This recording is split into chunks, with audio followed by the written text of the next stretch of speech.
शक्तिशाली है ये देवी, मायावी है, किंतु मैं इसका वध अवश्य करूंगा, अवश्य। एकाक्ष, तू अपने लोक में ही रहता, स्वर्गलोक का लोभ नहीं करता, देवताओं को प्रताड़ित नहीं करता तो ये सब नहीं होता।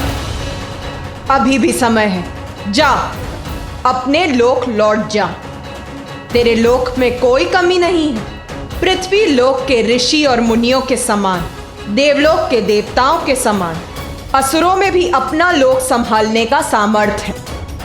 तेरे पूर्वज दारुक ने भी एक बहुत बड़ा अपराध किया था, किंतु उसकी पत्नी दारुका के कारण उसे एक नवीन जीवन प्राप्त हुआ। यह है एक स्त्री की शक्ति। इसीलिए अब स्त्रियों पर अत्याचार मत कर। जा अपने लोक लौट जा और वहां जाकर अपने मस्तिष्क, अपने जीवन को तपस्या से सींच।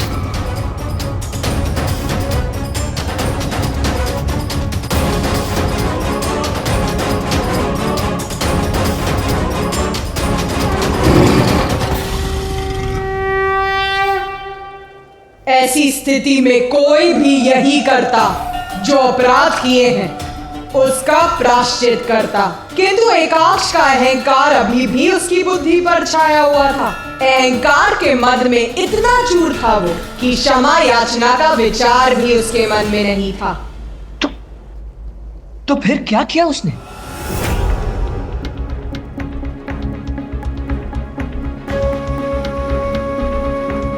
एकाक्ष ने अपनी असुर सेना का आवाहन किया।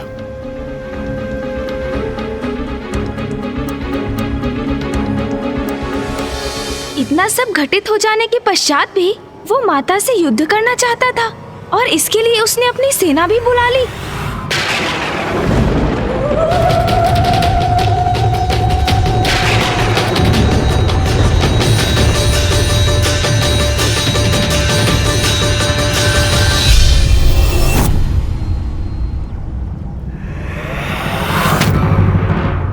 बहुत बहुत धन्यवाद इस मार्गदर्शन के लिए देवी।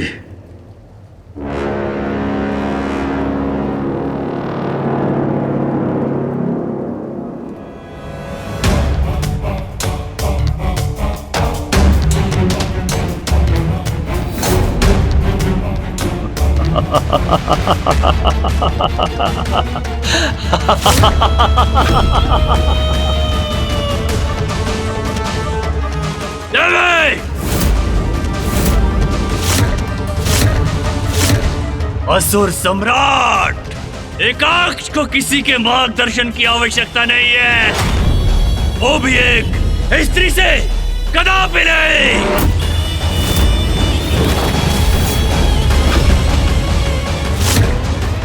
माता ने जो इसे अवसर दिया है उसे भी गंवा रहा है ये दुष्ट। मार्गदर्शन तो अब मैं कराऊंगा तुम्हें, मैं।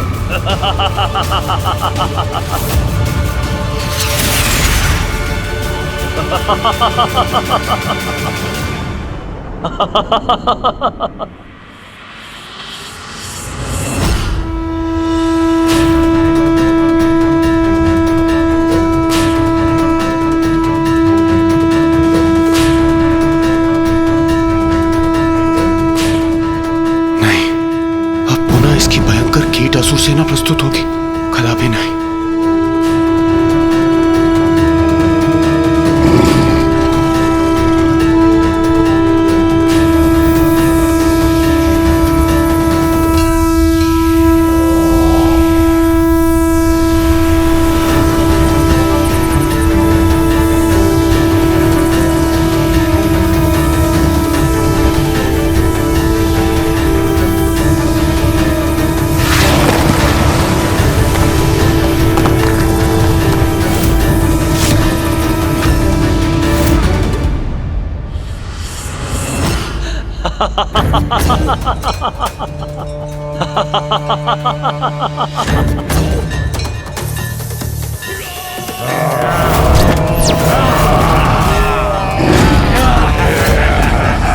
क्या हुआ देव? मेरे इन कीट असुरों को देखकर स्तब्ध रह गई ना? क्या सोचा था तुमने देवी कि मैं असुर सम्राट एकाक्ष मात्र 2 असुरों के साथ तुम्हारे समक्ष आया हूं?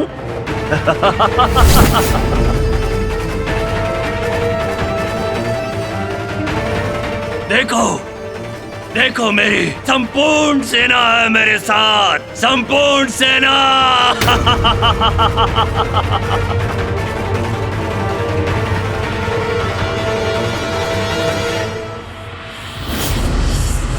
अब क्या करोगे तुम देवी? मेरी ये असुर सेना मेरे एक संकेत पर तुम्हारा और तुम्हारे सींग का भक्षण करेगी, भक्षण।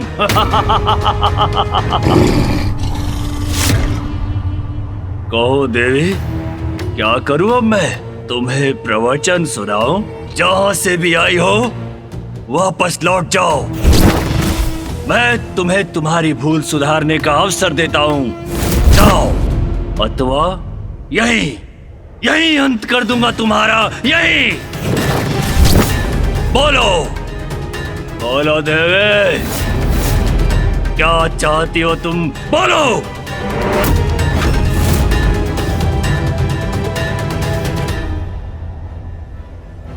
एकाक्ष ने अपनी कीट असुरों की सेना को बुला लिया। एकाक्ष ने अपनी सेना बुलाई तो मैंने अपनी 64 योगिनियों को प्रस्तुत किया। माता की सेना?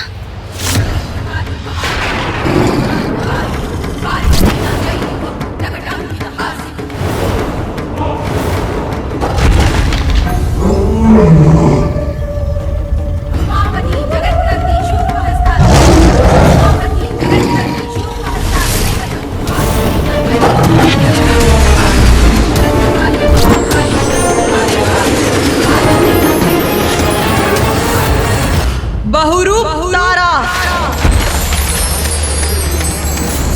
नर्मदा, यमुना, शांति,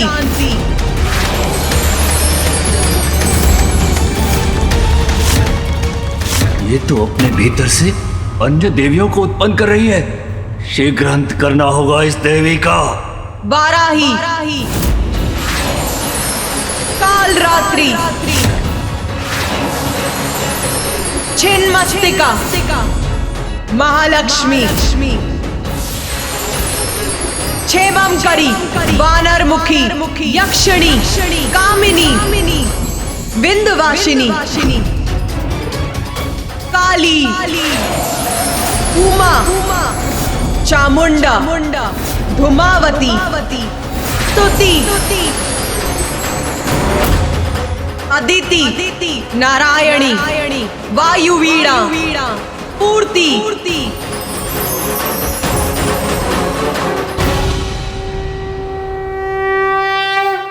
माता ने अपनी 64 योगिनियों का आवाहन किया, जो अपने विकराल रूप में यहाँ उपस्थित है।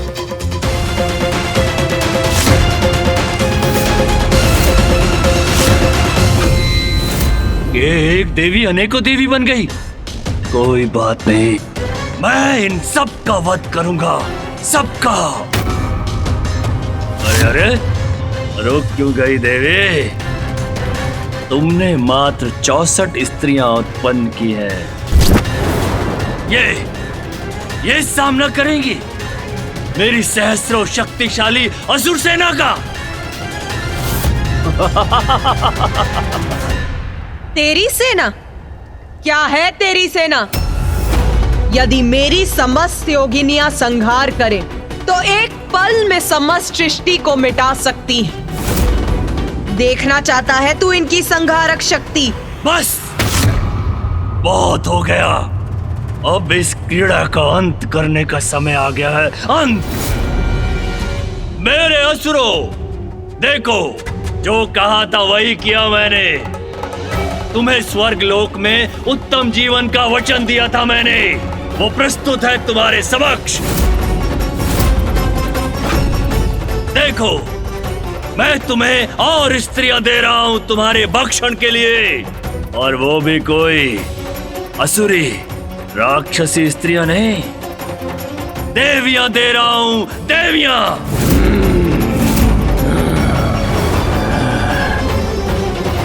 आरंभ करो, अपना भोज आरंभ करो।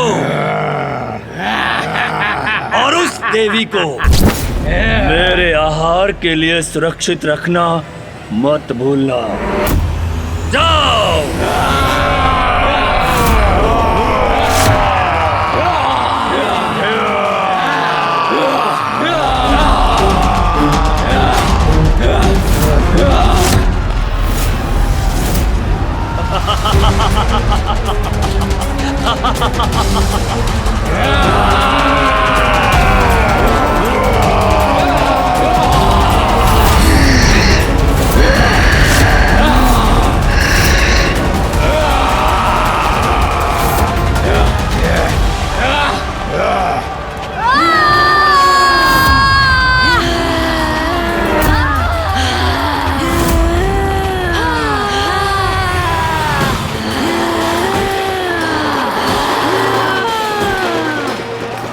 ये देवियां इतनी विशालकाय कैसे हो गई?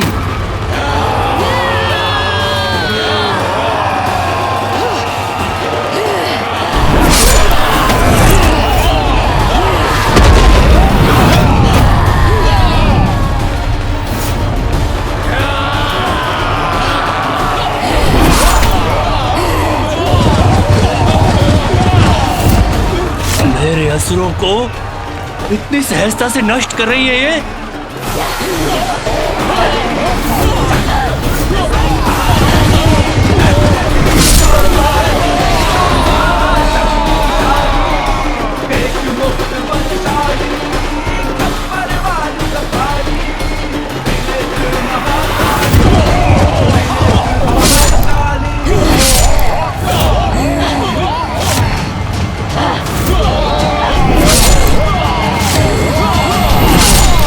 ये क्या हो रहा है? मेरे असुरों का ऐसा विनाश, वो भी इन देवियों के हाथों? ये संभव नहीं है, संभव नहीं है ये।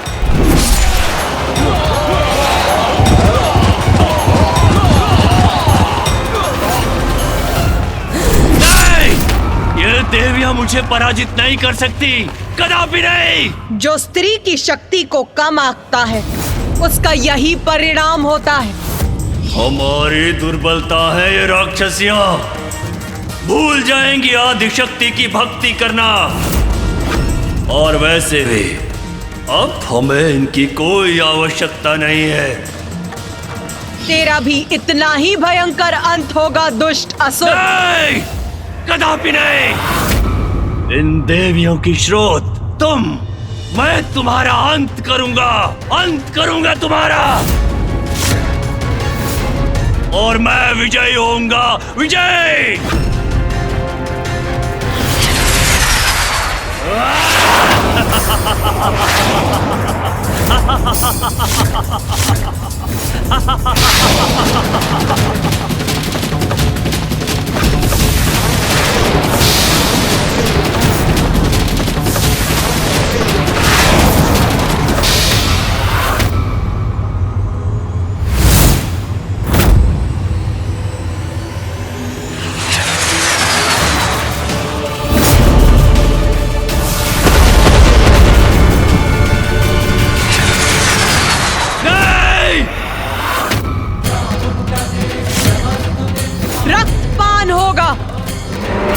पापियों का रक्त ही मेरी और मेरी योगिनियों का आहार बनेगा। रक्तपान।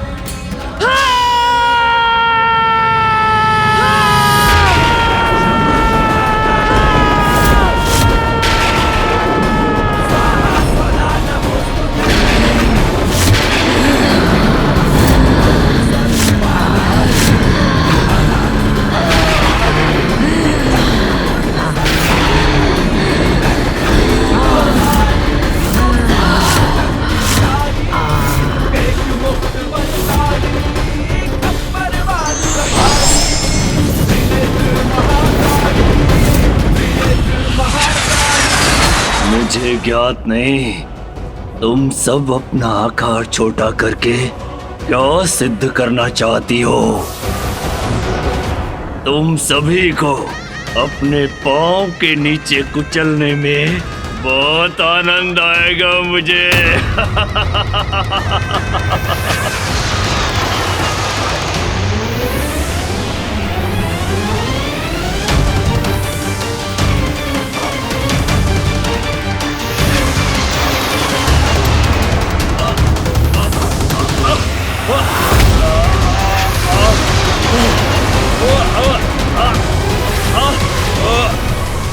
छोड़ो मुझे, कहाँ लेकर जा रही हो मुझे?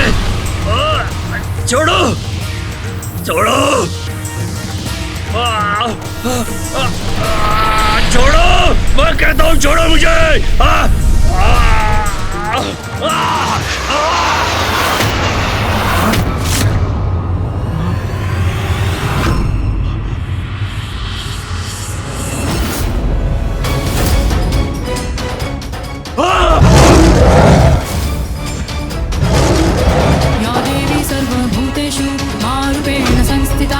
देख अपने चारों ओर, इस संहार का कारण तू है। तू अपने लोक में तूने अपनी स्त्रियों का संहार किया था ना? तेरे असुरों ने उन्हें अपना आहार बनाया था। अपने असुरों को पथ भ्रष्ट करने के लिए प्रेरित किया था तूने। ये जो रक्त बहा है वो तेरे कारण हुआ है एकाक्ष, तेरे कारण। दूसरों के कष्ट का कारण बनकर तू सुरक्षित कैसे बच सकता है? नहीं, कदापि नहीं। तूने जो किया वो अक्षम्य है।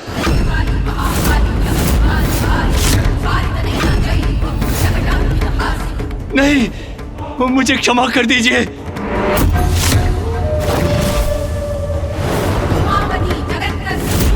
नहीं, नहीं, नहीं, नहीं, नहीं, नहीं, नहीं, नहीं, नहीं।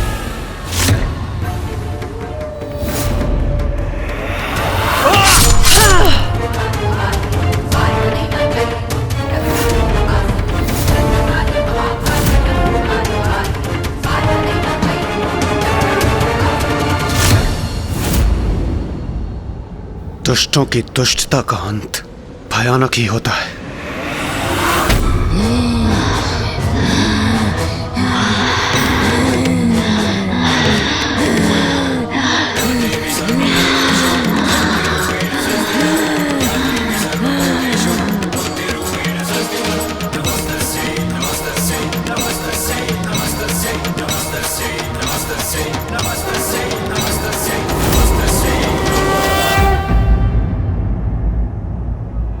माता, आपने एकाक्ष का वध किया। आपकी 64 योगिनियों ने उस पापी की सेना का अंत किया। तो माता, क्या यही आपका छिन्नमस्ता स्वरूप था? प्रथम पूज्य गणेश जी, हम देवताओं ने भी ऐसा भयानक युद्ध और ऐसा संहार कभी नहीं देखा था। किंतु उसके बाद जो हुआ। क्या हुआ देवराजन? क्या हुआ था उसके बाद? अभी मेरे छिन्नमस्ता स्वरूप ने पूर्णता कहाँ प्राप्त की थी? पूर्णता अर्थात माता? रक्त की पिपासा बहुत भयंकर होती, वो कभी नहीं मिटती है। असुरों का रक्त पान करने के बाद भी मेरी योगिनियों की पिपासा अभी शांत नहीं हुई थी। वो तो और बढ़ती जा रही थी।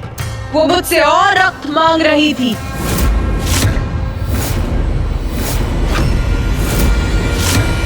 और रक्त माता? तो किसका रक्त दिया आपने उन्हें? रक्त दीजिए माता, रक्त दीजिए माता, रक्त दीजिए माता, रक्त दीजिए माता, रक्त दीजिए, कृपया रक्त दीजिए माता, हमें दीजिए, हमें और रक्त चाहिए माता, हमारी रक्त पिपासा बुझी नहीं है, हमें और रक्त चाहिए, रक्त दीजिए माता, कृपया कीजिए माता, हमें रक्त दीजिए, कृपया कीजिए माता। रक्त चाहती है और रक्त चाहती है योगिनी। जो उन्हें प्राप्त नहीं हुआ तो वो सर्वत्र संहार करेंगे। हम भूखे हैं किंतु अब माता। असुर शेष नहीं रहे। हम तुम असुर किसके शेष रक्त नहीं का रहे। पान करें हम? किंतु अब असुर शेष नहीं हमें रहे। रक्त चाहिए किसके माता। रक्त का पान करें? भूखी है हम भूखी है माता, भूखी है हम। मिटाइए माता। हमारी भूख मिटाइए माता। समस्त संसार को मैं भोजन प्रदान करती हूँ, फिर तुम सभी को भूखा मैं कैसे छोड़ सकती हूँ मेरी योगिनियों? भूखी है हम। माता हूँ मैं तुम सभी की, तुम सभी की भूख मिटाने के लिए, तुम सभी के आहार के लिए मैं तुम सभी को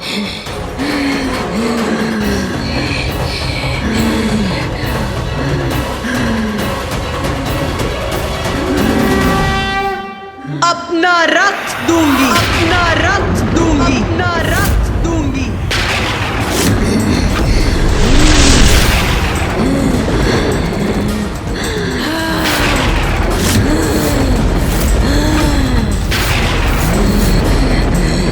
अपना रक्त देंगी माता।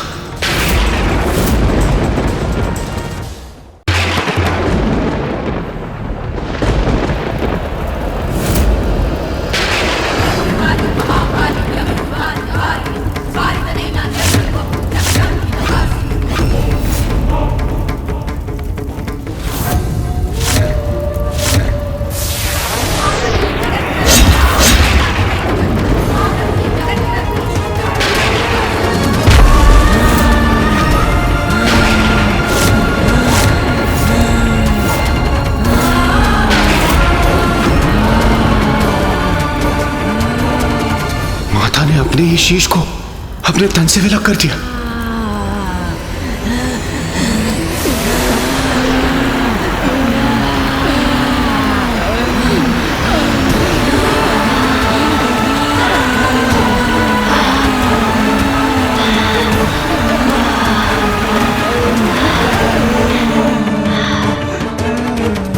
कितनी अद्भुत है माता की लीला।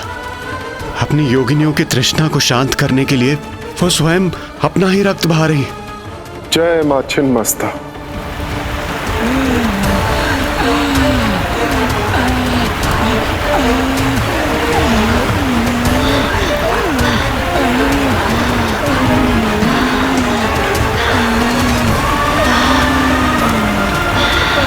मैं ही संसार को भोजन देती और मैं ही उसका भक्षण भी करती। शक्ति के शीश विहीन होने पर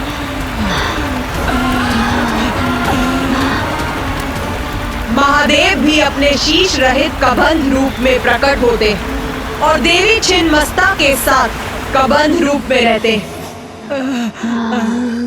आप महान है माता, दया की सागर है आप। देव, असुर, मानव जो भी निष्कपट भाव से आपकी सच्ची पूजा करता है उसे आप अपनी कृपा का आशीष देती हैं, वरदान देती हैं उसे आप। और जब कोई अपनी सीमा का उल्लंघन करता है तो उसे दंडित भी करती हैं आप। अपनी संतानों के भरण पोषण के लिए आपने अपने ही शीश को त्याग दिया माता। माँ, सृष्टि की रचयिता है आप, सब कुछ आपसे ही जन्मा है। आप ही सबकी पालनहार हैं। सृष्टि के संतुलन को स्थापित रखकर उसकी रक्षा भी आप ही करती है माता।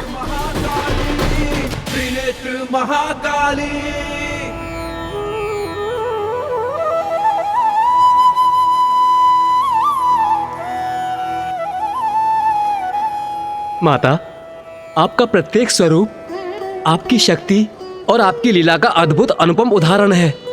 अब हमें अपनी माता छिन्नमस्ता के स्वरूप की महिमा और उसका फल बताने की भी कृपा कीजिए। मेरे इस रूप की कृपा से मेरे भक्तों को समूह स्तंभन की शक्ति प्राप्त होती और उसके शत्रु समूल नष्ट हो जाते हैं। प्रत्येक संघर्ष में उसे विजय प्राप्त होती और साथ ही उसे राजयोग भी प्राप्त होता है।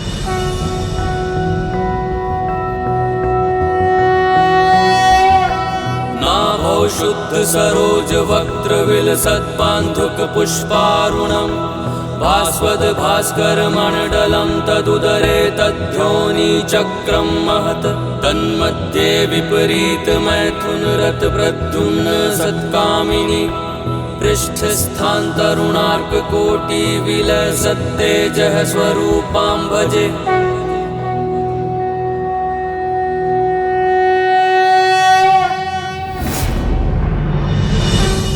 प्रणाम माता।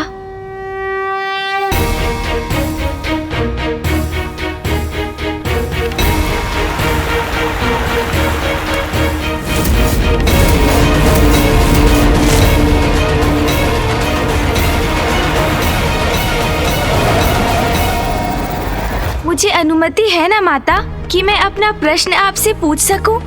पूछो अपना प्रश्न। माता, आपके द्वारा त्रिदेवों को प्रकट करने की जो प्रक्रिया आरंभ हुई, उसमें आपने जल, पृथ्वी, सूर्य और 14 भुवनों का सृजन किया।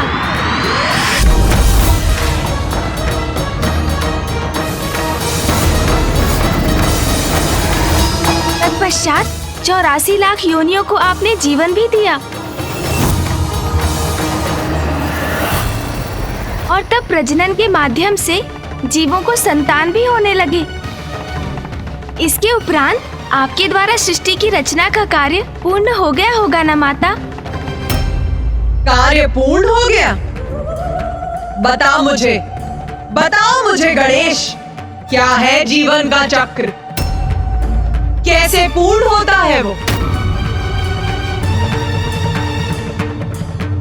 माता, सर्वप्रथम जन्म, फिर जीवन और फिर मृत्यु, यही जीवन का चक्र है।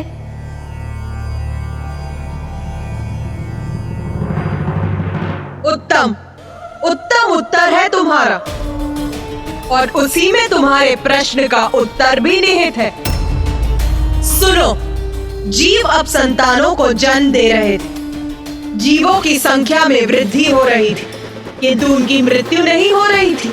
इसीलिए प्रकृति में असंतुलन उत्पन्न होने लगा, और इसीलिए मेरे दूसरे अवतार के अवतरित होने के लिए ये आवश्यक हो गया।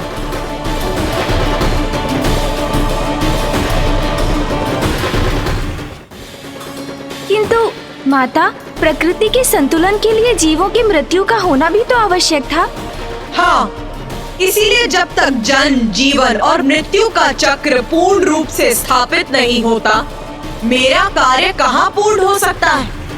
हाँ माता, किंतु माता, फिर सृष्टि पर जीवन चक्र, पृथ्वी पर प्रकृति का संतुलन कैसे स्थापित हुआ?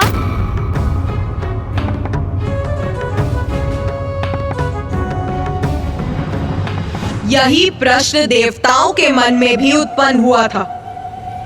इसी का उत्तर पाने वो ब्रह्मदेव के पास गए, और फिर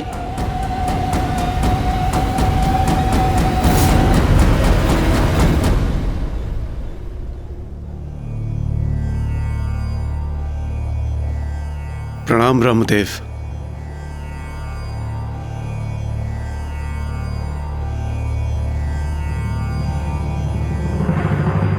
ब्रह्मदेव, पृथ्वी पर यदि इसी प्रकार जीवों का जन्म होता रहा तो उनके अंत की कोई व्यवस्था ही नहीं होगी।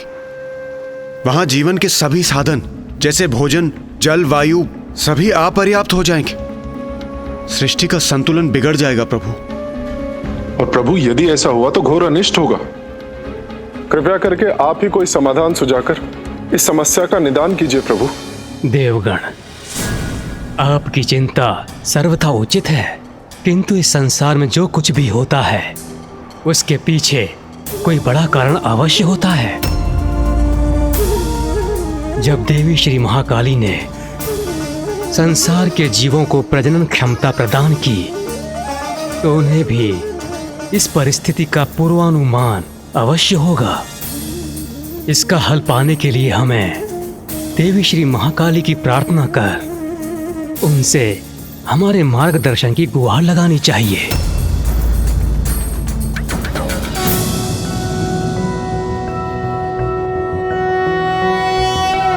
ओम खड्गम चक्र गदेषु चाप परिघात्रशूलं भुशुंडिं शिरः शंखं संदधतिं करे स्त्रीनयनां सर्वांगभूषावृतां नीलाश्वतुतिमास्य पाददशकां सेवे महाकालिकां यामस्तो व्यस्वपिते हरो कमलजो हन्तुं मधुं कैटभम्।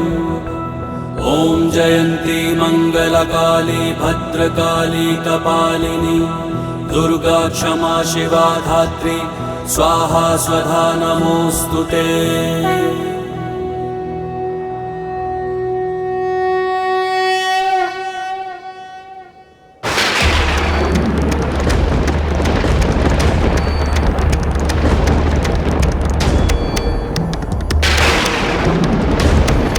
अचानक यहाँ इतना अंधकार कैसे छा गया?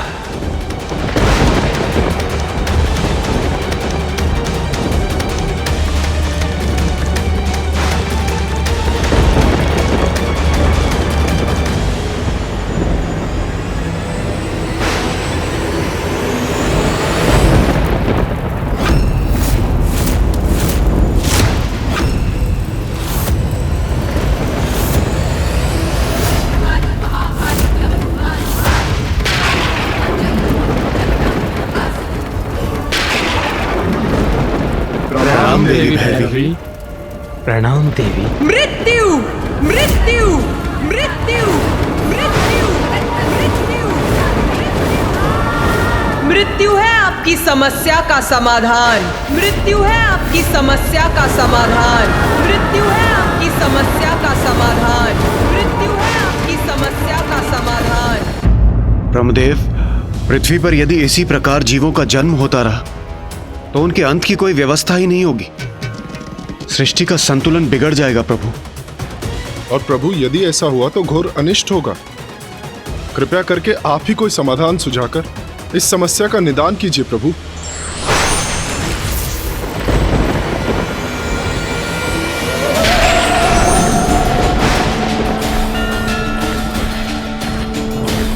प्रणाम देवी भैरवी।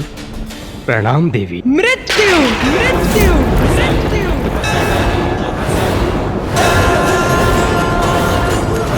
मृत्यु है आपकी समस्या का समाधान। आयु समाप्ति पर होने वाली स्वाभाविक मृत्यु। किंतु अभी मेरे द्वारा जीवों की आयु और मृत्यु का विधान निहित होना शेष है और अपने भैरवी स्वरूप में मैं वही करने आई हूँ। आयु समाप्त होगी तो जीव की मृत्यु हो जाएगी, ये तो उचित है। किंतु हमें यह कैसे ज्ञात होगा कि किस जीव की क्या आयु होगी और उसका अंत कैसे होगा? जीवों के जन्म के साथ जब उनके जीवन का आरंभ होगा तब ब्रह्मदेव उनकी आयु भी निर्धारित करेंगे। प्रत्येक युग में मनुष्यों की आयु और लंबाई भिन्न होगी। सतयुग में मनुष्यों की आयु 100 सहस्त्र वर्ष और लंबाई 21 हाथ होगी। त्रेता युग में मनुष्यों की आयु 10 सहस्त्र वर्ष और लंबाई 14 हाथ होगी। द्वापर युग में मनुष्यों की आयु होगी सहस्त्र वर्ष और लंबाई 7 हाथ होगी। और कलयुग में मनुष्यों की आयु होगी 100 वर्ष और लंबाई 3.5 हाथ होगी।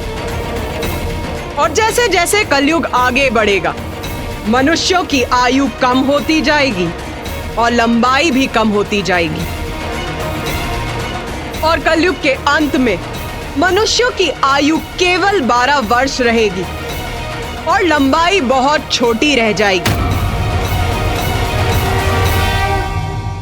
सामान्य रूप से युग के अनुसार मनुष्यों की यही आयु अवधि रहेगी, किंतु प्रत्येक मनुष्य की वास्तविक आयु उसके पूर्व जन्म के कर्मों के अनुसार उसके जन्म के समय निर्धारित होगी, जो दीर्घ भी हो सकती है और अल्प भी हो सकती है।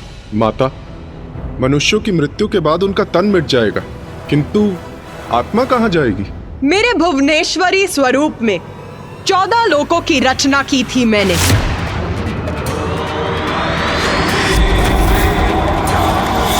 जिनमें आप सभी का निवास स्वर्गलोक भी है। अब मैं अपने भैरवी स्वरूप में उस विशेष लोक की रचना करूंगी, जहां जीवन के उपरांत नश्वर शरीर के नष्ट हो जाने पर आत्माओं का वास होगा।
शेष लोक।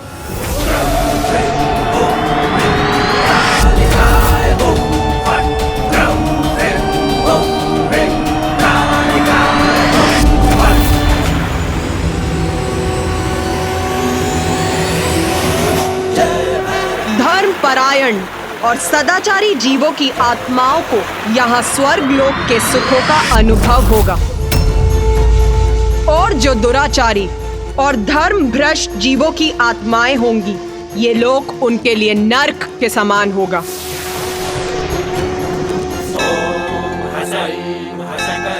आत्माओं को यहाँ कर्मों का फल भोग कर, प्रायश्चित और साधना कर शुद्धि प्राप्त होगी। प्रत्येक मनुष्य को उसके कर्मों के अनुसार मेरे देवी भुवनेश्वरी द्वारा रचित भिन्न लोकों में जाना होगा। जो सत्कर्म कर यहाँ पहुंचेंगे, उन्हें यहाँ के बाद स्वर्ग में स्थान प्राप्त होगा, और दुष्कर्मियों की आत्माओं को निम्न लोकों में जाना होगा। किंतु जिन जीवों के लिए भक्ति ही सर्वोपरि रही, मेरी या किसी अन्य ईश्वर की, उन्हें मोक्ष की प्राप्ति होगी, और वो विष्णु लोक, ब्रह्मलोक अथवा कैलाश अर्थात दिव्य लोकों में स्थित होंगे। अद्भुत माता, जीवन और मृत्यु के चक्र को स्थापित करने हेतु प्रकृति के संतुलन को सुचारू रूप से बनाए रखने के लिए आपने अपने माता भैरवी स्वरूप में एक ऐसे लोक का निर्माण किया जहां मृत्यु के उपरांत आत्माओं का निवास हो।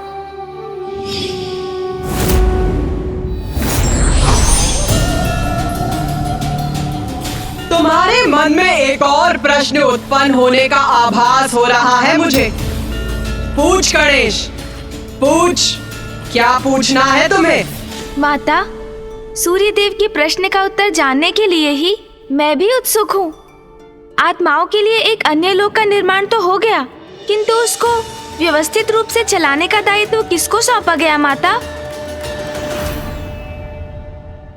ये प्रश्न सभी देवताओं के मन में भी रह रहकर उठ रहा था। देवी भैरवी संसार में प्रकट हुई, किंतु इससे मृत्यु की व्यवस्था पूर्ण नहीं हुई थी।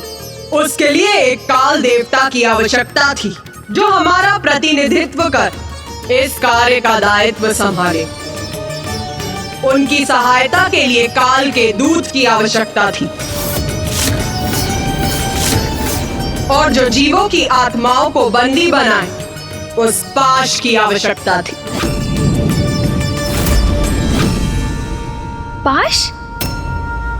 जीवों की आत्माओं को बंदी बनाने के लिए पाश की आवश्यकता थी? और माता, काल देवता के पद पर योग्य देवता की नियुक्ति भी तो आवश्यक होगी। वो कैसे हुआ माता?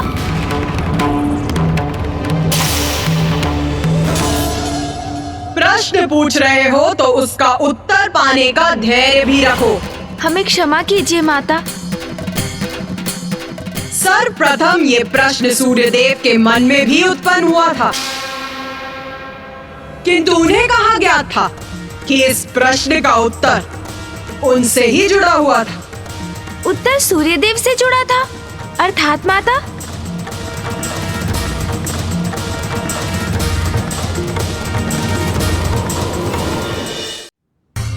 देवी भैरवी संसार में प्रकट हुई, किंतु उससे मृत्यु की व्यवस्था पूर्ण नहीं हुई थी। उसके लिए एक काल देवता की आवश्यकता थी। काल देवता के पद पर योग्य देवता की नियुक्ति भी तो आवश्यक होगी। वो कैसे हुआ माता? सर्वप्रथम ये प्रश्न सूर्यदेव के मन में भी उत्पन्न हुआ था। सूर्यदेव का विवाह देव शिल्पी विश्वकर्मा की पुत्री देवी संज्ञा से हुआ था। जब मैंने आदित्य सूर्य का सृजन किया था, तब उनके तेज का उत्पन्न होना आरंभ ही हुआ था। तब उनकी एक पुत्री यमी और एक पुत्र यम, 2 संतानें हुई थी।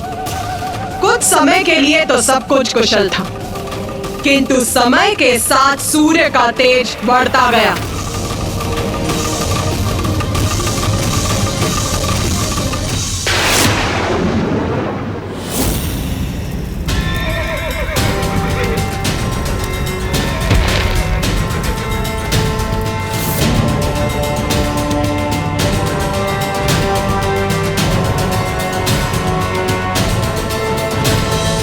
देवी संज्ञा, देवी संज्ञा कहाँ हैं आप? अरे आइए देवी संज्ञा। संज्ञा, अब तो पकड़ी जाओगी। संभवतः आंगन में होंगी। अरे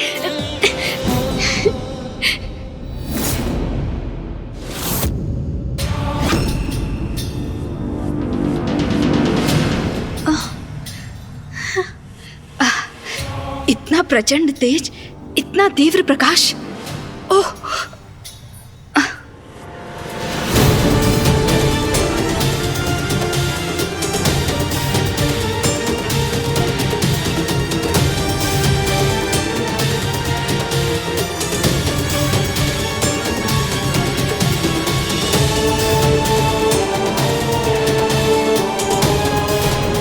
सूर्यदेव का तेज असहनीय हो रहा है हमारे लिए।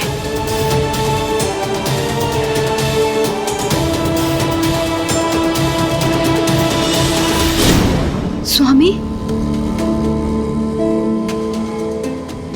इस तीव्र ताप का यही अर्थ है कि स्वामी निकट हैं।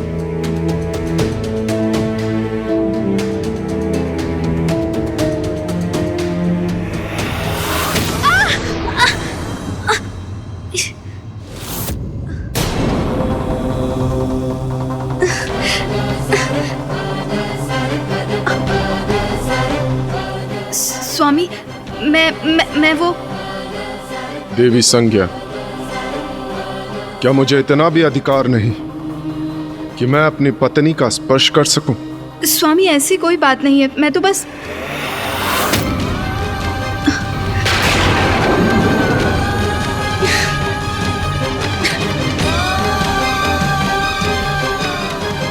देवी संज्ञा,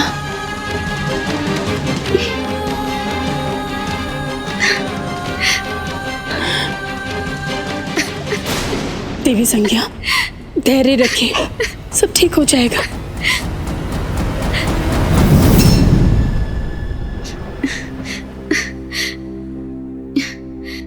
स्वामी, मुझे समझने का प्रयास कीजिए। आपके प्रचंड तेज को सहने में मुझे बहुत कठिनाई होती है। तो आप मुझसे क्या अपेक्षा करती हैं देवी संज्ञा? मैं सूर्यदेव हूं। अपने तेज और अपनी ऊर्जा से संसार को जीवन प्रदान करता हूं, किंतु मेरी पत्नी मेरे उसी तेज और मेरे उसी ऊर्जा के कारण मेरे निकट आने में असमर्थ है। और यदि ऐसा ही है तो क्या मैं यहां से कहीं चला जाऊं, अथवा आप सदा के लिए अपने पिता के निवास लौटना चाहती हैं? किंतु स्मरण रहे, आप सूर्यलोक की स्वामिनी है। आपके दायित्व है, आपका पुत्र है जो शीघ्र अपने तप के लिए प्रस्थान करने वाला है। और यदि आप भी यहां से चली गई तो मैं एकाकी कैसे रहूंगा? नहीं, आप कहीं नहीं जा सकती। समाधान भी आप ही को ढूंढना होगा, क्योंकि समस्या आपकी है, मेरी नहीं। आपका पति हूं मैं, और आपका सानिध्य प्राप्त करना मेरा अधिकार है।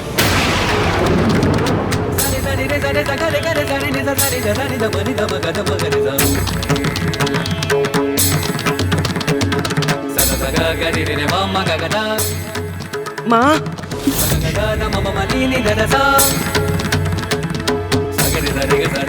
माँ,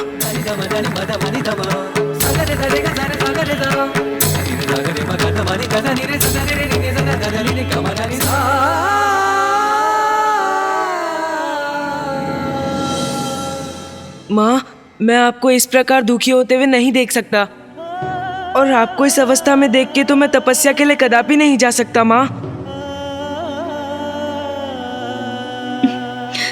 पुत्र, तपस्या के लिए तुम्हारा जाना अत्यंत महत्वपूर्ण है। तुम धर्मपरायण हो और तप तुम्हारा धर्म है, इसलिए तुम्हारा तप के लिए जाना उचित है। तुम मेरी चिंता त्याग दो और तुम तपस्या के लिए अवश्य जाओ। मैं यहाँ कुशल रहूंगी। उचित है माँ। प्रणाम। माँ, मैं आपका आदेश नहीं टाल सकता, इसीलिए अवश्य जाऊंगा मैं, किंतु अपना तप संपन्न कर शीघ्र ही लौटूंगा।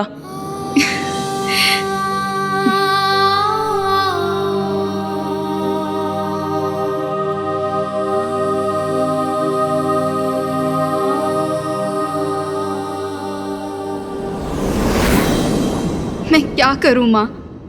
जैसे जैसे स्वामी का तेज बढ़ता जा रहा है, मैं उनके निकट जाने में, यहाँ तक कि उन्हें देख पाने में भी असमर्थ हूँ। किंतु मैं अर्धांगिनी हूँ उनकी, मुझ पर अधिकार है उनका। मुझे कोई उपाय सुझाइए माता, मेरा मार्गदर्शन कीजिए। मैं करूँ तो क्या करूँ? मैं करूँ तो क्या करूँ माँ?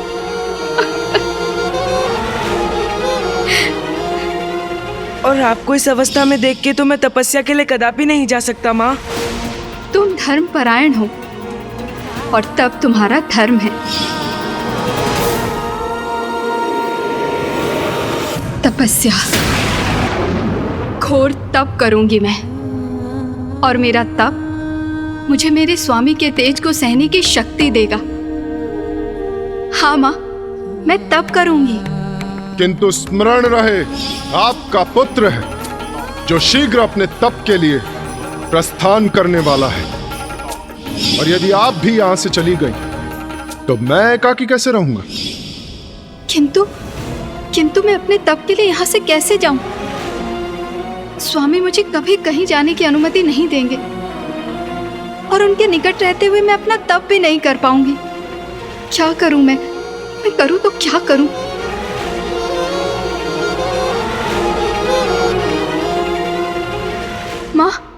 माँ, इस दुविधा से मुझे मुक्ति दिलाइए माँ। कोई उपाय सुझाइए, कोई उपाय सुझाइए, कोई उपाय सुझाइए, कोई उपाय सुझाइए,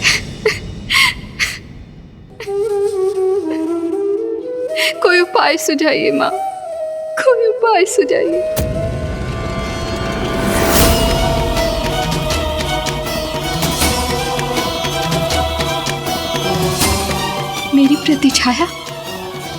मेरी प्रतिछाया माँ। उस रात्रि देवी संज्ञा को यह आभास हुआ कि वो अपने तप के लिए तभी जा सकेंगी जब वो अपने किसी प्रतिरूप को छोड़कर जाएंगी, और उनका प्रतिरूप उनकी प्रतिछाया के सिवाय और कौन हो सकता था?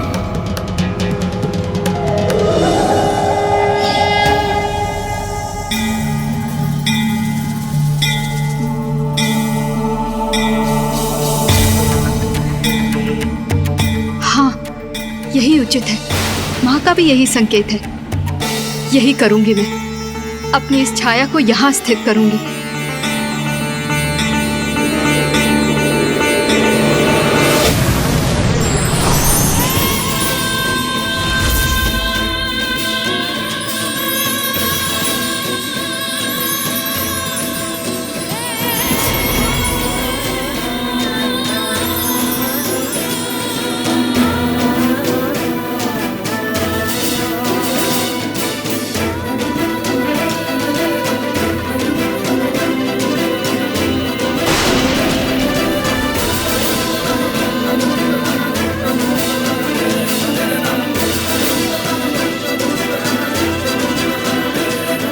मैं देव शिल्पी विश्वकर्मा की पुत्री, सूर्यदेव की पत्नी देवी संज्ञा, तुम्हें सजीव होने का आदेश देती हूँ।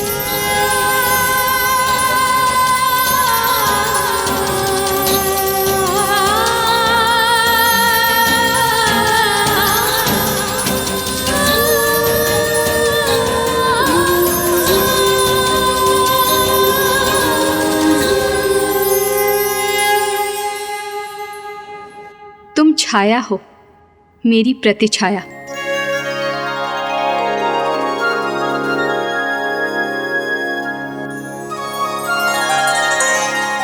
और देवी संज्ञा अपनी छाया को सूर्यलोक में छोड़कर पृथ्वी पर तप करने के लिए चली गई।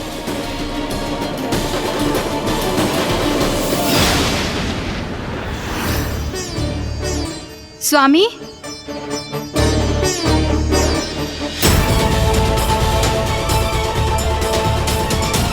मुझे पुकारने का क्या लाभ देवी संज्ञा?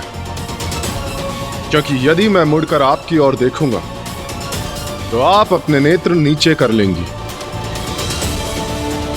जो कहना है वहीं से कहिए, मैं सुन रहा हूं।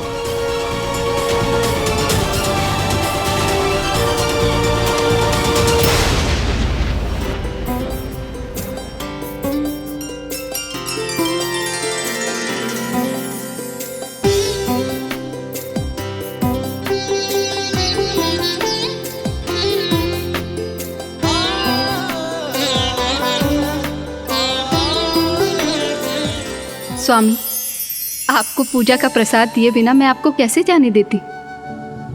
देवी संज्ञा, क्या क्या ये सत्य है? क्या मेरा तेज आपको प्रभावित नहीं कर रहा? ये कैसे संभव किया आपने? बस स्वामी, अब और प्रश्न नहीं। आप निश्चिंत होकर अपनी यात्रा पर जाइए, क्योंकि अब सब कुछ कुशल है। उचित है देवी।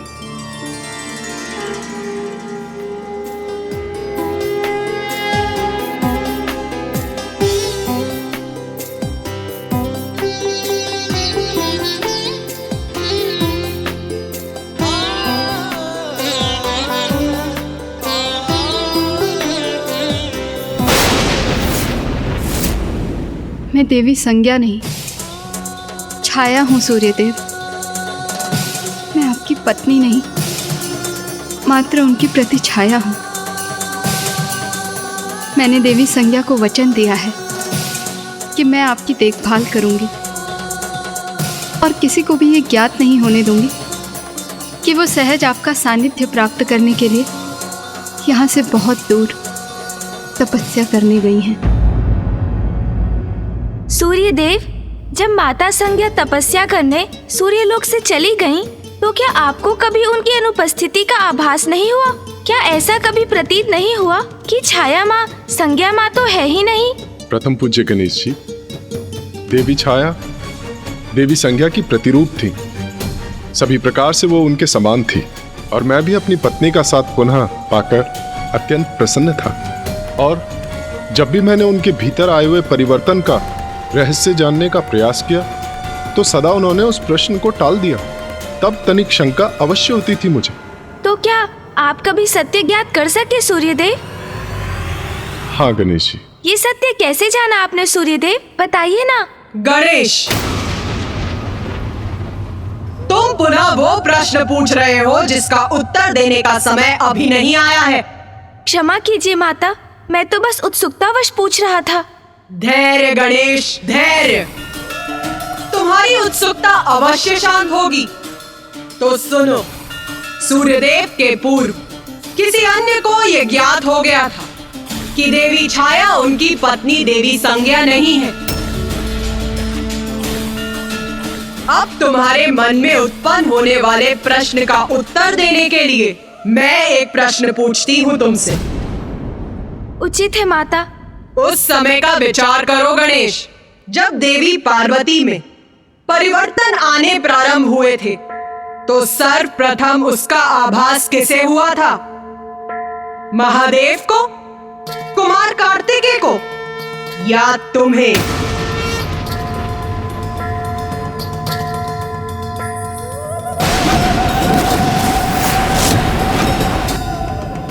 मुझे माता। ओह, मैं आपका संकेत समझ गया माता। तो सूर्यलोक में जो घटित हो रहा था उस परिवर्तन का सत्य सूर्यदेव से भी पूर्व माँ संज्ञा के पुत्र को ज्ञात हुआ।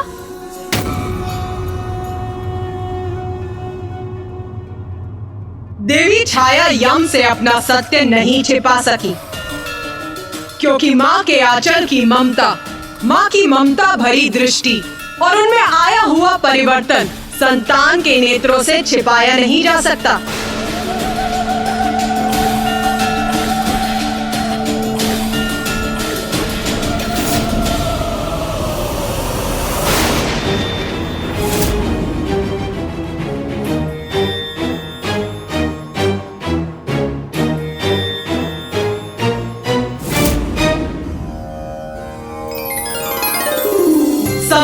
बीतता गया। सूर्यदेव और देवी छाया का सुखमय जीवन आगे बढ़ता रहा। उन्हें एक पुत्र शनि की भी प्राप्ति हुई। सब कुशल था, किंतु अब देवी संज्ञा के पुत्र यम अपना तप समाप्त कर वहां लौटने वाले थे। सूर्यदेव के वो पुत्र जिनके अस्तित्व से ही देवी छाया अनभिज्ञ थी।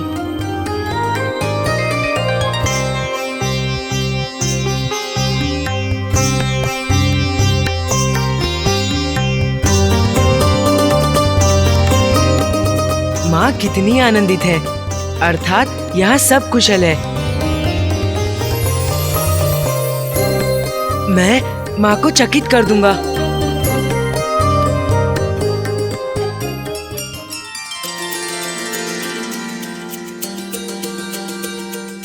स्वामी,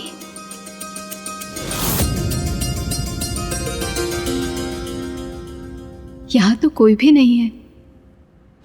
प्रणाम माँ। ये कौन है? यहाँ कैसे आया? क्यों आया? कौन हो तुम?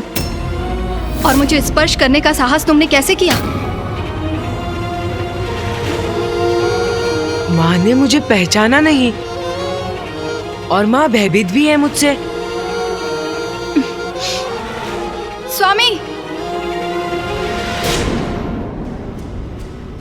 ये जो भी है, किंतु मेरी माँ कदापि नहीं है।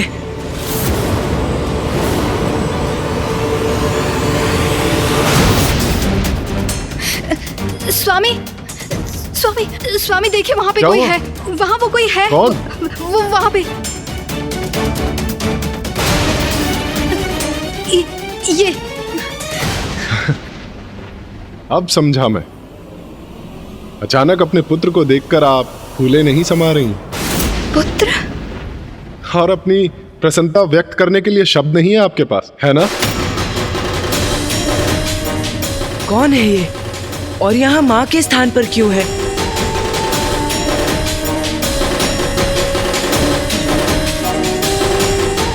देवी संज्ञा, अब यहाँ स्तब्ध ही खड़ी रहेंगी? इतने समय बाद लौटा है आपका पुत्र। क्या उसके लिए उत्तम भोजन का प्रबंध नहीं करेंगी? जी स्वामी, उचित है।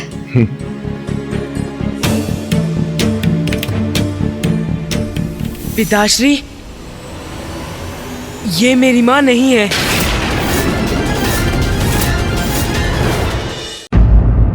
ये मेरी माँ नहीं है पिताश्री। ये कैसा अनुचित कथन है यम का? ये क्या दृष्टता कर रहे हो तुम? ये तुम्हारी माँ नहीं है? ये कहने का क्या अर्थ है तुम्हारा? स्वामी, सूर्यदेव, आप अपने पुत्र पे क्रोध मत कीजिए। वो सत्य कह रहा है। वो सत्य कह रहा है। वो सत्य कह रहा है। मैं उसकी माँ नहीं। मैं देवी संज्ञा नहीं। मैं छाया हूँ, आपकी पत्नी देवी संज्ञा की प्रतिछाया। आपकी पत्नी देवी संज्ञा की प्रतिछाया। आपकी पत्नी देवी संज्ञा की प्रतिछाया। देवी संज्ञा की छाया? मेरी पत्नी की छाया? मैं देव शिल्पी विश्वकर्मा की पुत्री, सूर्यदेव की पत्नी देवी संज्ञा, तुम्हें सजीव होने का आदेश देती हूँ।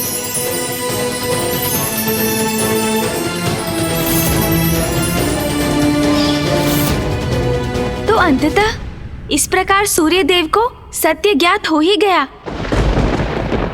हाँ, देवी छाया ने अपना सत्य विस्तार से सूर्यदेव को बताया और उन्हें आभास हो गया कि अपने अत्यधिक तेज के कारण वो अपनी पत्नी देवी संज्ञा का सानिध्य प्राप्त नहीं कर सकते।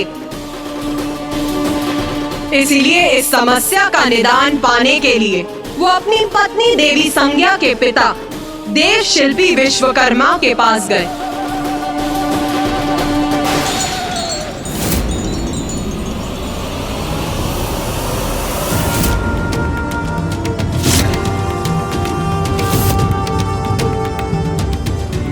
अपना तेज घटा नहीं सकता और मेरे तेज के कारण आपकी पुत्री और मेरी पत्नी संज्ञा मेरे निकट नहीं आ सकती। इसीलिए वो छाया को मेरे पास छोड़कर मुझसे दूर चली गई है तप करने।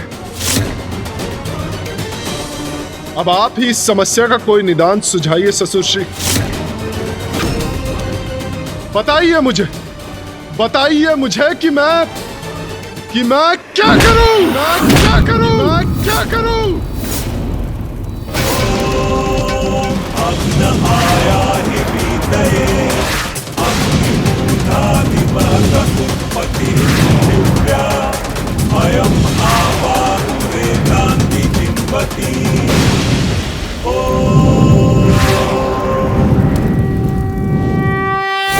माता, ये तो और भी विकट परिस्थिति उत्पन्न हो गई थी। तो विश्वकर्मा जी ने क्या सुझाव दिया?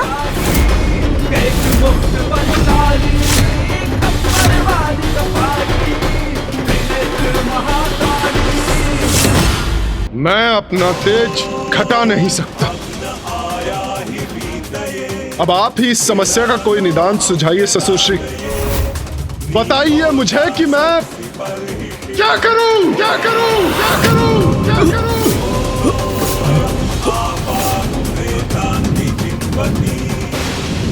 इस लोह पात्र में गिरकर सूर्य देव की किरणें शिथिल पड़ रही हैं।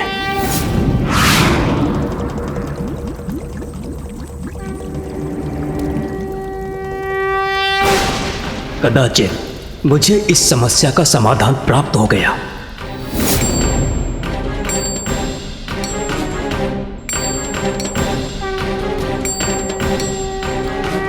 संसार के महानतम शिल्पकार विश्वकर्मा ने सूर्यदेव की समस्या का समाधान ढूंढ लिया और अपने विशेष उपकरणों से उनके तेज को खंडित किया।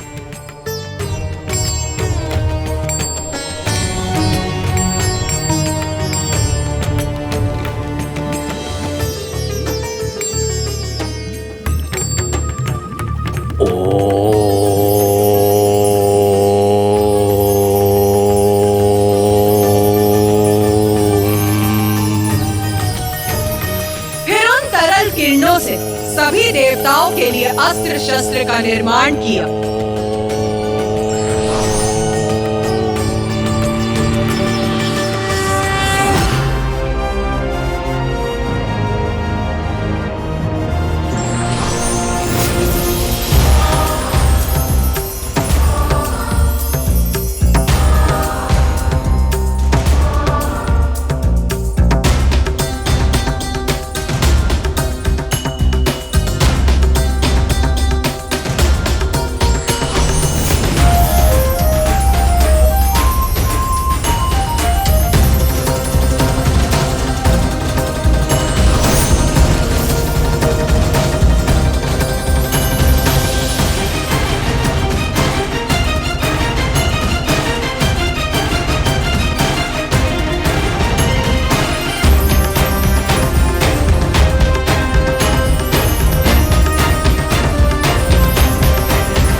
पिताश्री यहाँ भी नहीं है और अपने कक्ष में भी नहीं। क्या वो नाना जी के स्थान से अब तक लौटे नहीं?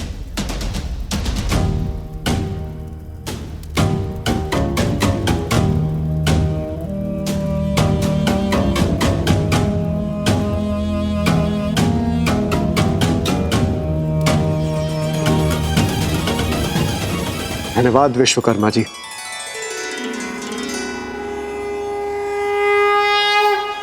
एक और तो सभी देवताओं को उनके नवीन शस्त्र प्राप्त हो गए, तो वहीं दूसरी ओर अभी भी कुछ किरणें शेष थी, जो कदाचित विश्वकर्मा को आदेश दे रही थी कि उन्हें उन शेष किरणों का उपयोग कर एक और शस्त्र का निर्माण करना चाहिए।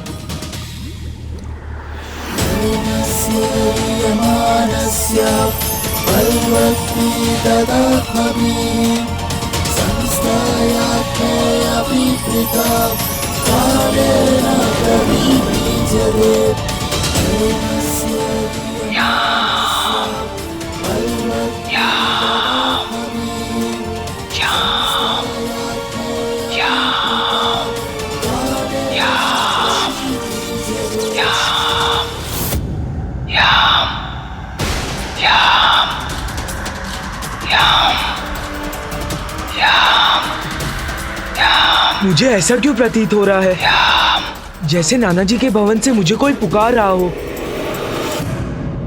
ये किस प्रकार के शस्त्र का निर्माण किया था देवशिल्पी विश्वकर्मा जी ने माता? वो साधारण अस्त्र नहीं, मृत्युपाश था। मृत्युपाश था। मृत्युपाश था। ऐसा पाश जो जिसका भी स्पर्श करे उसकी तत्काल मृत्यु हो जाए। फिर क्या हुआ माता? मुझे स्मरण है उस पाश पर तो यमराज का अधिकार है, तो उन्हें वो पाश कैसे प्राप्त हुआ माता?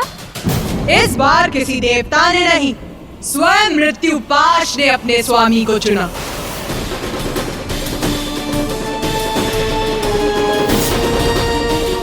किंतु शस्त्र कैसे चुन सकता है अपना स्वामी? माता, क्या हुआ कार्तिकेय? क्या तुम्हारी समझ अपने अनुज से भिन्न है? हाँ माता। उचित है, तो फिर तुम ही समझाओ।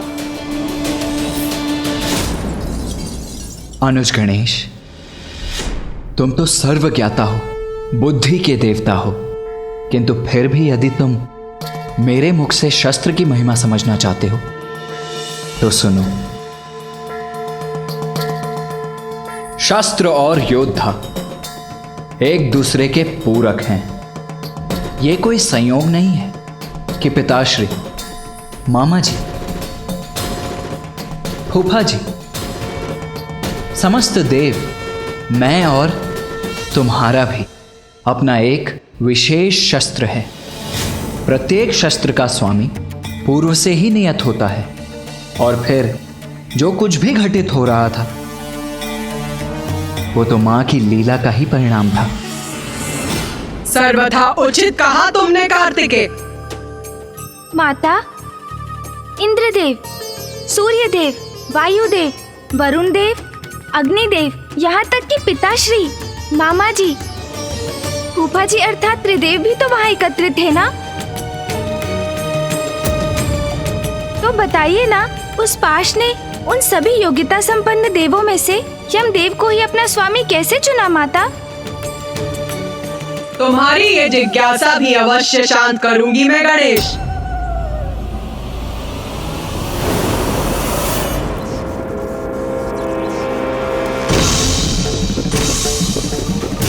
अद्भुत है ये शस्त्र, ये पाश। मैंने इस पाश का सृजन कैसे कर दिया? कैसे हुआ ये? इस पाश का स्वामित्व तो देवराज अर्थात मुझे ही प्राप्त होना चाहिए। प्रभु, महादेव, ये पाश, मुझे तो कुछ भी स्मरण नहीं है कि मैंने इसे कब, कैसे और क्यों रचा।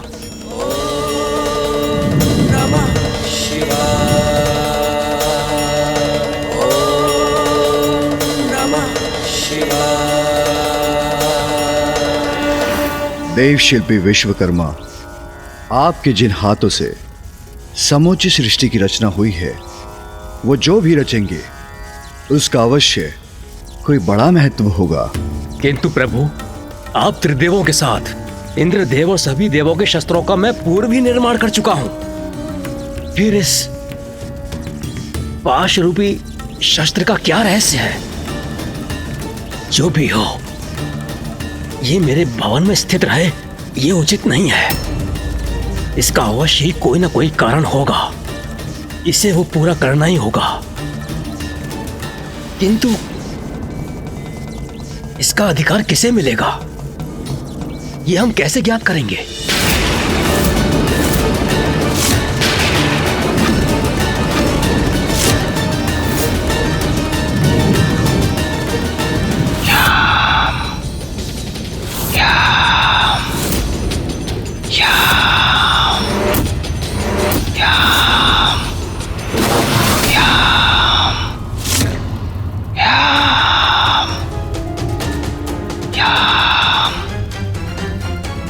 Yeah.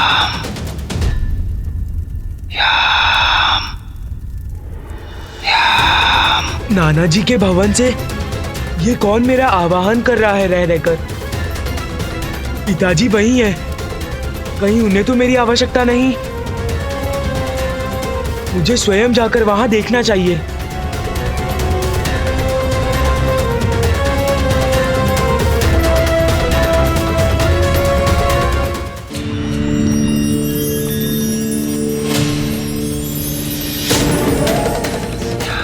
मैंने इस पाश का सृजन कैसे कर दिया?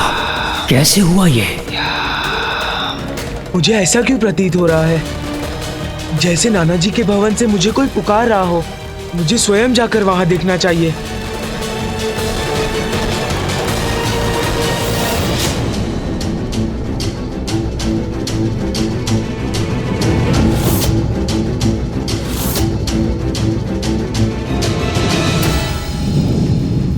अनायास देव शिल्पी विश्वकर्मा जी ने इसका सृजन किया। उस शस्त्र का, इस शक्तिशाली पाश का उचित अधिकारी तो मैं देवराज ही हो सकता हूं। महादेव, मैं आपसे विनती करता हूं कि आप इस पाश के लिए उचित अधिकारी घोषित कीजिए, जो इसे स्वीकार करे और इसके उचित स्थान पर ले जाए। यदि महादेव ने इसे स्वीकार कर लिया तो मैं इस पाश से वंचित रह जाऊंगा, किंतु इसका प्रथम अधिकार तो कदाचित उन्हीं का है। देव शिल्पी विश्वकर्मा जो आत्माओं के लोक का दायित्व संभालेगा वही इस पाश का अधिकारी होगा।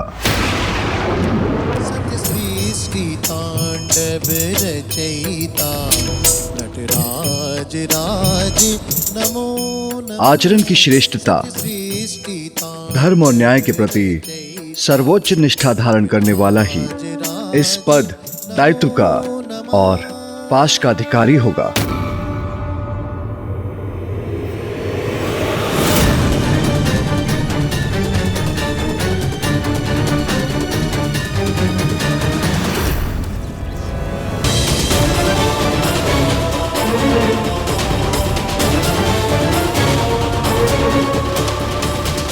देवगण, मुझे ज्ञात है आप सभी इस पाश को पाने के लिए लालायित हो रहे हैं,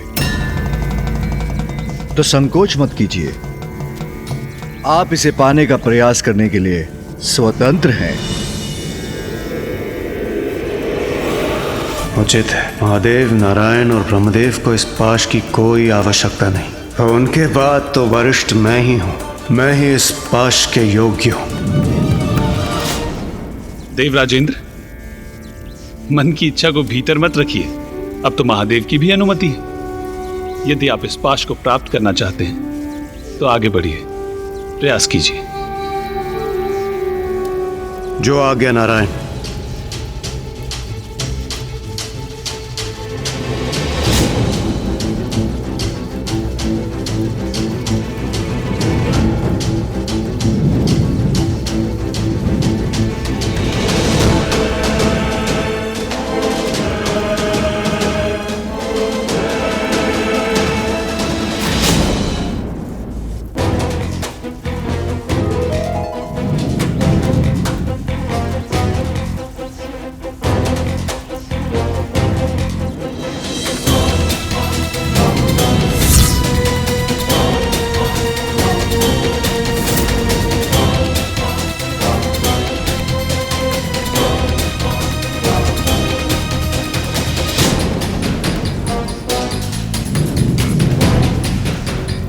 बस अब पल भर में यह पाश मेरा ही होगा।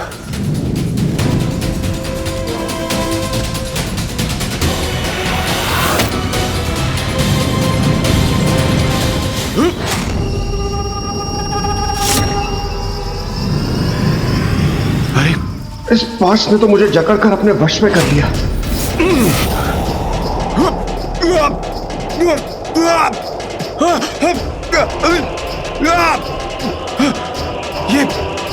ये कहां गिरा जा रहा हूं मैं?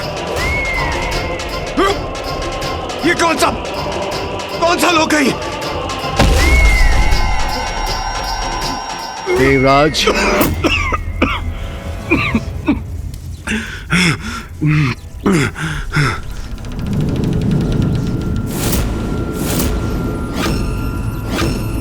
क्या हुआ देवराज?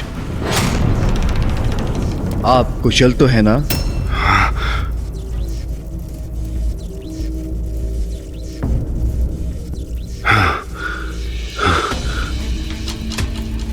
इस पाश से दूर रहना ही उचित होगा।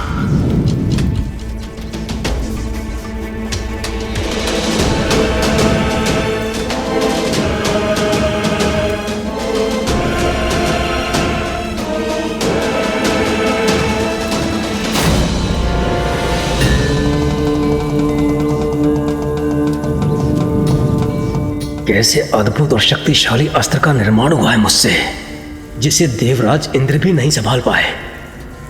कोई तो अवश्य होगा जो इसका अधिकारी बनेगा।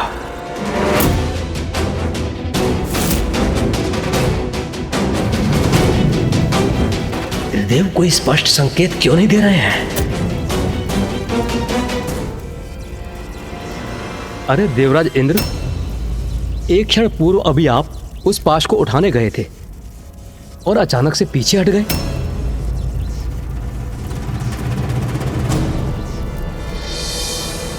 अग्निदेव, यदि आपकी इच्छा है तो आप स्वयं प्रयास क्यों नहीं कर लेते? समझ गया मैं। इंद्रदेव पाश को अपने वश में नहीं कर सके, इसलिए ऐसे वचन बोल रहे हैं। मैं अग्नि का देवता हूं, इसलिए ये पाश तो मेरा ही होना चाहिए।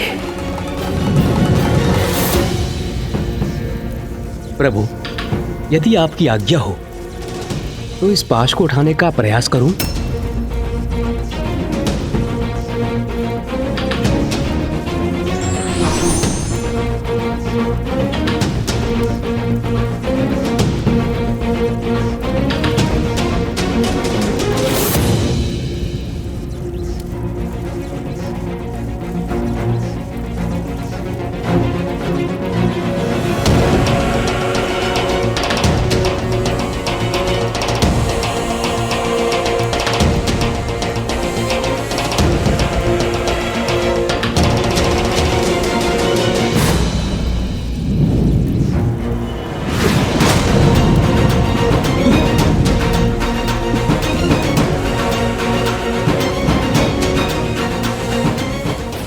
मेरे हाथ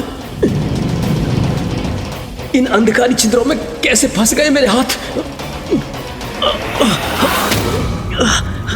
सहायता कीजिए, कोई मेरी सहायता कीजिए।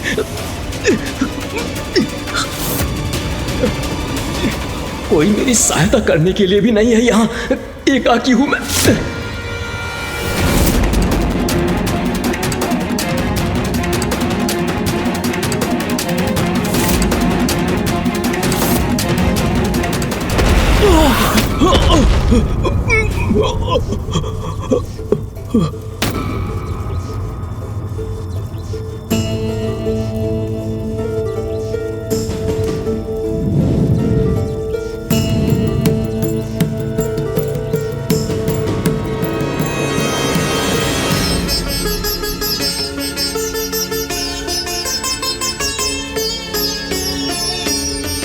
इंद्रदेव, अग्निदेव, ये क्या हुआ आप लोगों को?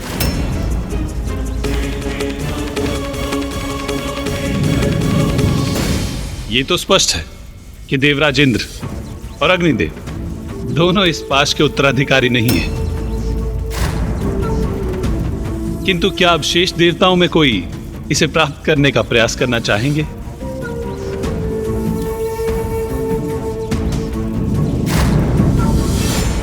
ये पाश मुझे आकर्षित तो कर रहा है, किंतु इंद्रदेव और अग्निदेव के प्रयत्न का परिणाम देखकर मैं सशंकित भी हूं। इंद्रदेव और अग्निदेव दोनों इसे उठाने में असफल क्यों हुए? किंतु यह आवश्यक नहीं कि जो पाश इंद्रदेव और अग्निदेव नहीं प्राप्त कर सके वो मैं भी ना उठा सकूं। इस पाश को पाकर अपनी प्रतिष्ठा बढ़ाने के इस स्वर्ण अवसर को गंवाना उचित नहीं।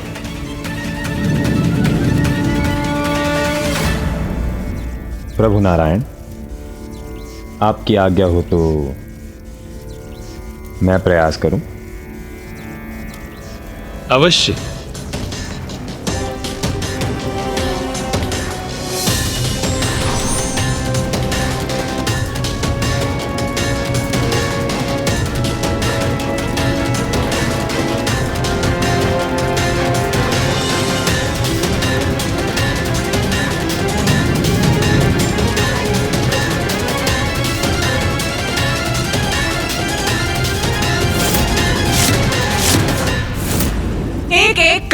सभी देवताओं ने उस पाश को अपने वश में करने का प्रयास किया और असफल हुए। अंततः एकमात्र सूर्यदेव ही शेष रहे। ये पाश जिसका निर्माण मेरी किरणों के तेज से हुआ है, उसने सभी अन्य देवताओं को अस्वीकार कर दिया। त्रिदेव तो पूर्व में ही स्पष्ट कर चुके हैं कि ये पाश उनके लिए नहीं, तो क्या मैं इसका अधिकारी हूं?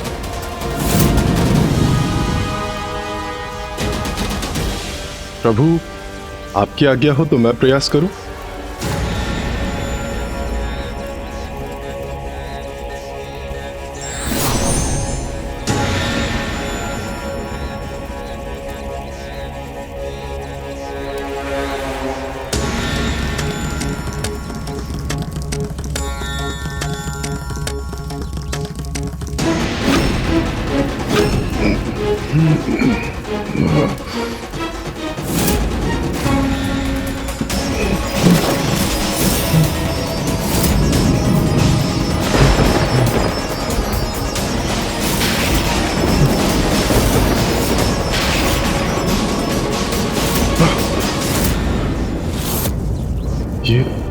ये कैसा विचित्र दृश्य दिखाई दिया मुझे।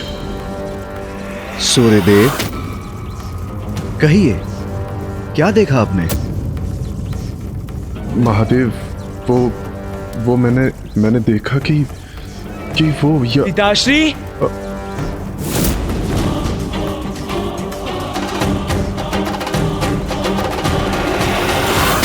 यम, पुत्र यम, तुम यहाँ?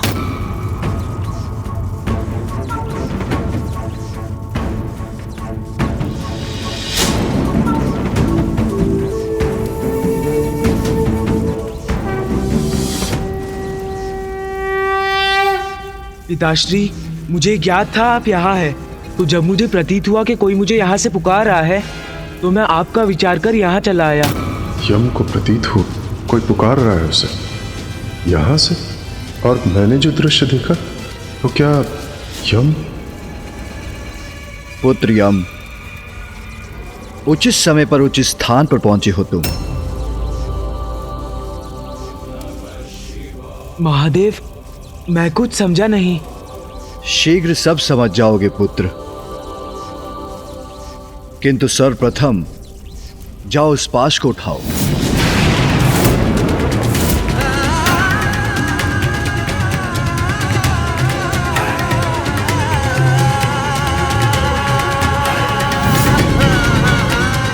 उस पाश को उठाऊं? ये महादेव क्या आदेश दे रहे हैं मुझे? ऐसा क्या विशेष है उस पाश में? महादेव, यम को पाश लेने के लिए क्यों कह रहे हैं? महादेव, ये उचित होगा क्या? मेरा अर्थ है, यम तो एक मात्र नवयुवक है। इस पाश को इतने सबल, इतने शक्तिशाली देव नहीं उठा पाए, तो क्या यम? चिंता मत कीजिए देव शिल्पी विश्वकर्मा जी, यम को प्रयास तो करने दीजिए। जाओ यम, उस पाश को प्राप्त करो। जो आज्ञा प्रभु। महादेव, नारायण, ब्रह्मदेव।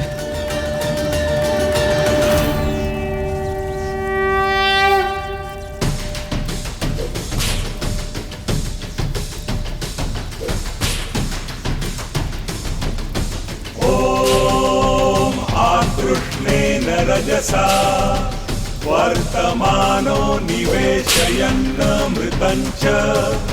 हिरण्येन सविता रथेन देवो यति भुवनानि पश्यन्।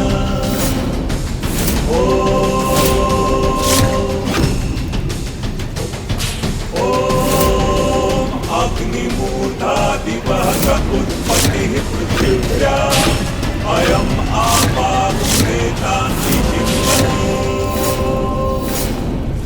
यम, सूर्यपुत्र यम, मैं आपको अपना स्वामी स्वीकार करता हूँ। यमराज,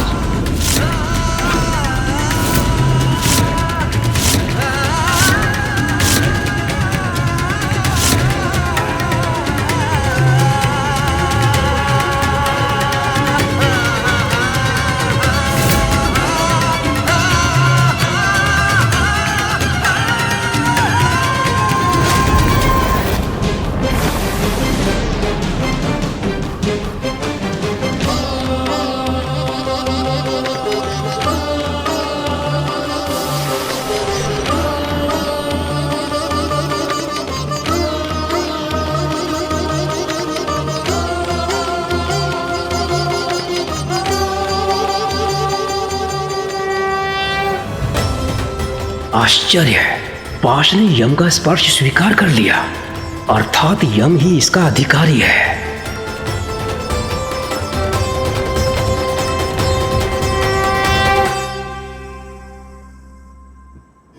मेरे पुत्र यम ने इस पाश का स्वामित्व प्राप्त किया।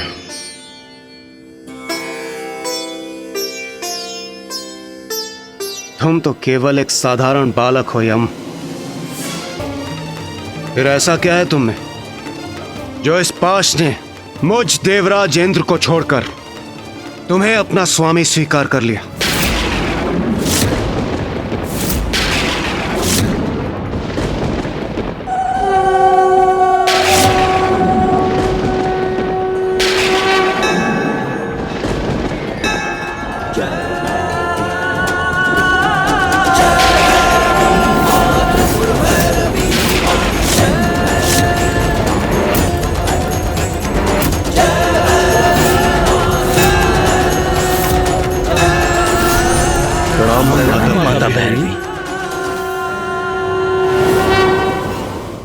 देवराज, आप ही अपनी समस्या लेकर मेरे पास आए थे और अब मेरे समाधान देने पर आप मेरी लीला पर संदेह कर रहे हैं, प्रश्न उठा रहे हैं मुझ पर। नहीं नहीं माता, मुझे आपकी लीला पर कदापि संदेह नहीं। मुझे तो बस ज्ञात करना था कि यम ही क्यों? क्योंकि यम उत्तम आचरण, धर्मपरायणता और न्यायपरता में श्रेष्ठतम है। क्षमा कीजिए माता, किंतु ये सब मेरे समझ के परे है। यम, तुम्हें एक अत्यंत महत्वपूर्ण कार्य हेतु चुना गया है। जिस पाश ने तुम्हें चुना है वो मृत्यु पाश है, जो आज से यम पाश भी कहलाएगा।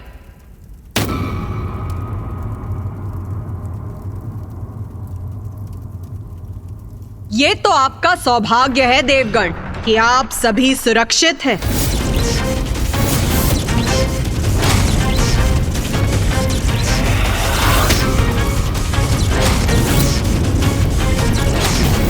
क्योंकि अब अपने स्वामी के हाथों में इस पाश की शक्ति अपनी पूर्णता प्राप्त कर चुकी है और अब जो भी इसका स्पर्श करेगा वो तत्काल मृत्यु का भागी बनेगा।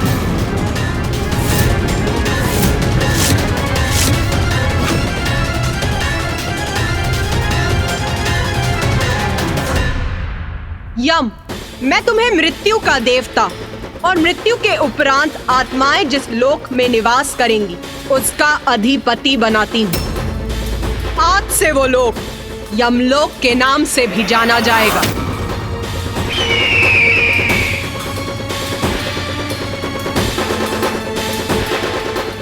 और उसकी व्यवस्था को सुचारू और नियंत्रित रूप से चलाने का दायित्व तुम्हारा होगा। आयु समाप्त होने पर जीव को इस पाश से बंदी बनाकर यमलोक लाना होगा तुम्हें और उसके कर्मों के अनुसार उसकी उचित गति निर्धारित करनी होगी।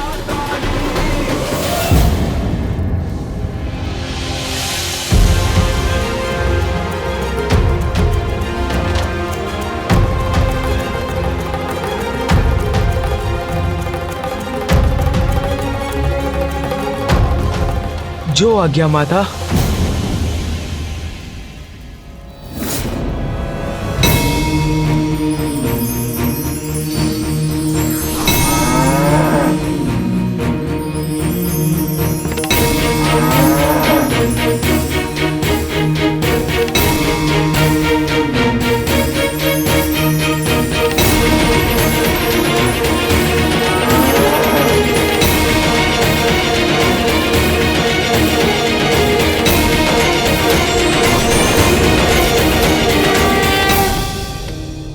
मुझे गर्व है कि माता ने मुझे इतना बड़ा कार्य दिया है, किंतु क्या मैं इतना बड़ा दायित्व निभा सकूंगा? इस दायित्व को निभाने में चित्रगुप्त और यमदूत तुम्हारे सहायक बनेंगे।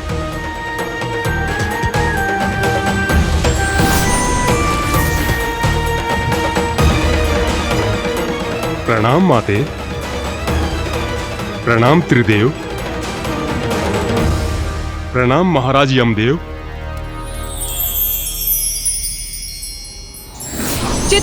सभी लोकों पर जीवों के कर्मों का विस्तृत लेखा जोखा रखेंगे। विचार, शब्द और क्रिया से जीव जो भी कर्म करेंगे, चित्रगुप्त उन्हें सूचीबद्ध करेंगे। और जब मृत्यु होगी, यमराज अपने दूतों की सहायता से उन आत्माओं को उनके कर्मों के अनुसार उचित फल देंगे। यम, तुम अपने लोक अर्थात यमलोक में भू विचार नामक आसन पर बैठकर आत्माओं के कर्मों का विचार करोगे और तुम्हारे दूत आत्माओं को बंदी बनाकर लाने में तुम्हारी सहायता करेंगे। जो आज्ञा माता। जो आज्ञा माता। स्मरण रहे यम, मेरे द्वारा नियत जन्म और मृत्यु के विधान के अनुसार समय आने पर किसी की भी मृत्यु टलनी नहीं चाहिए। माता, मुझे इतना बड़ा दायित्व सौंपने के लिए आपको कोटि कोटि धन्यवाद। माता, जो असंभव है वो संभव कैसे हुआ? बताइए ना माता।